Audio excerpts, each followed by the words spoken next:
मजबूत सरकार जिसके पास इतना बहुमत हो, इतनी मेजॉरिटी हो, उनके पास लोगों को कहने के लिए एक भी बात नहीं है जिसपे वो लोगों को जाके वोट मांगे। लोकसभा का इलेक्शन हुआ, पीडीपी बीजेपी, उसमें वोट मांगा। असेंबली का इलेक्शन हुआ, पीडीपी बीजेपी। आज बाई इलेक्शन है, इसमें भी इनको लोगों को कहने के लिए, देने के लिए कुछ भी नहीं है। जैसे कि आप जानते हैं कि जिस उमर साहब ने ये कहा था कि मैं स्मार्ट मीटर चीफ मिनिस्टर बनते ही दरिया में फेंक दूंगा, आज वही उमर साहब स्मार्ट मीटर की वकालत करते हैं। वो कहते हैं कि आप सोलर भी लगाओ, उसके बाद हम देखेंगे जो गरीब होगा, उसके बाद देखेंगे बिजली फ्री देने का।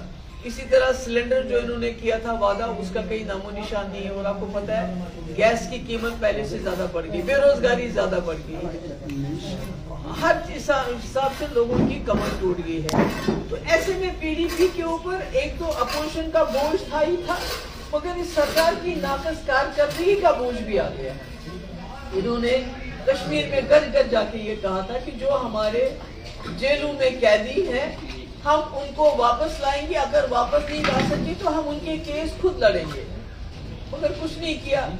हमने कोशिश की, आखिरकार जब सारे दरवाजे बंद हुए, होम मिनिस्टर को मैंने लेटर लिखा, चीफ सेक्रेटरी को लिखा, डीजी को लिखा, तो हमें अदालत जाना पड़ा। क्योंकि मैंने देखा, आप यकीन नहीं करेंगे, एक फैमिली है, उसके घर में बाप उसका अंधा है जो कैदी बंद है, उनके घर में कोई गुजारा, जवान बहने जिनका एक भाई वो पिछले 7-8 साल से जेल में बंद है और कोई उनका जुर्म भी अभी तक साबित नहीं हुआ। तो हम मजबूर होकर अदालत चले गए, हम मजबूर होकर असेंबली में रेजोल्यूशन लाते हैं, हम बिल लाते हैं। तो जिनको इन्होंने कहा था कि हम फ्री बिजली देंगे, उनको आज कहते हैं मीटर नहीं लगाओगे तो आप बिजली चोर हो। जिनको इन्होंने कहा था कि जो सरकारी जमीनों में 20-30 साल से लोग रह रहे हैं, उन्होंने छोटे घर बनाए हुए हैं, तो उनको हम मालिकाना हुकूक देंगे, आज उनको कहते हैं कि आप लैंड ग्रैबर हो, आप जमीन चोर हो।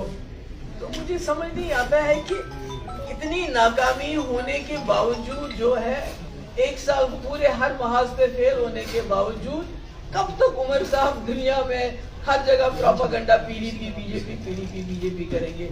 जहाँ तक लैंड ग्रैबिंग का सवाल है, जब यहाँ सैलाब आया था मैं गई थी, मैंने देखा यहाँ लोगों ने नालों के अंदर, यहाँ मैं गई थी सिटी में, वो कौन सा लैंड ग्रैबर है जो नाले में 5 मरले 6 मरले पे अपना कोठा खड़ा करेगा जिसको दरिया ने बहा के। लैंड ग्रैबिंग अगर आपको देखनी है, उमर साहब से मैं कहना चाहती हूँ कि जब हमने बिल लाया, वो भी आपकी एश्योरेंस पे लाया कि जब आपने कहा हमें वोट दो, आप जो प्रो पीपल बिल लाओगे, राज्यसभा में हमने वोट दिया, हम उसको सपोर्ट करेंगे, चाहे वो डेली वेजर का बिल था, चाहे वो लैंड का ओनरशिप का बिल था।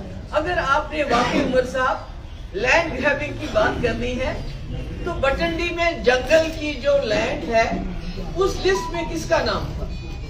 उनको बताना चाहिए लोगों को। जंगल की जो लैंड ग्रैबिंग हुई, जो जमीनी कब्जा जंगल पे हुआ, उसमें किसका नाम था? किसने वहां लैंड ग्रैब की? किसने जंगल की जमीन में मकान बनाया? अगर लैंड ग्रैबिंग, गरीब क्या लैंड ग्रैब करेगा? गरीब 4 मरले 5 मरले 10 मरले मकान बनाता है। अगर आपको लैंड ग्रैबिंग देखनी है तो गुपकार रोड में देख लीजिए, जो सरकारी जमीन है, जो कस्टोडियन की जमीन है, जो 2 कनाल 3 कनाल में शुरू होगी 75-76, जब इंदिरा शेख अकॉर्ड हुआ, शुरू होगी 3-4 कनाल से आज 100 कनाल तक पहुंची है वो लैंड। तो यहाँ के लोगों को बजाय इसके कि आप उनको किसी किस्म का आराम दे, उनको बिजली चोर बुलाना, क्योंकि वो कहते हैं मीटर मत लगाओ, हमारे फ्री बिजली दो। वो कहते हैं, वो आप उनको कहते हो कि आप जमीन चोर हो, क्योंकि गरीब लोग कहते हैं कि अगर मेरा 2 मरले 10 मरले पे मकान है, मुझे हुकूक दो। तो मैंने सोचा कि आप इस पे बात करूं कि आज उमर साहब इतने बड़गाम जाते हुए इतने ज्यादा वो बौखला गए हैं कि वो मतलब कहते हैं ना, एक मुर्दा जानवर का दूध पीना बार बार, जो whipping the dead horse। कब तक वो पीडीपी बीजेपी करते रहेंगे? आखिरकार उनको अपनी साल की कारकर्दगी बतानी चाहिए। आज तो पीडीपी बीजेपी सरकार में नहीं है, 10 साल 12 साल हो गए उसको। आज उन्होंने इस 1 साल में क्या किया? आज तो मतलब जगह जगह गली गली जाके वहां जब लोग सवाल करते हैं बिजली के लिए, पानी के लिए, सड़कों, मतलब इतना ताजुब की बात है। एक वजीर आला जो पिछले एक हफ्ते से लेके अपने 30, 35, 40 एमएलए लेके बड़गाम में डेरा लगाए हुए हैं, क्योंकि एक सीट का सवाल है, सरकार नहीं बनाने पर एक सीट का सवाल है। उस एक सीट के लिए एक एक घर घर में उनके एमएलए इस वक्त जा रहे हैं, पूरी मशीनरी का इस्तेमाल कर रहे हैं, मगर एक साल में उनको एक दिन टाइम नहीं मिला बड़गाम जाके लोगों का हाल पूछो, उनसे बताऊं कि भाई मैंने आपकी सीट छोड़ दी, मगर मैं सिर्फ फिर भी मैं आपका एमएलए हूं, मैं आपको वजीर आला हूं। तो आज जब जवाब नहीं मिलता है तो पीडीपी के इल्जाम लगाते हैं, तो मैंने यही बात आपसे कर दी।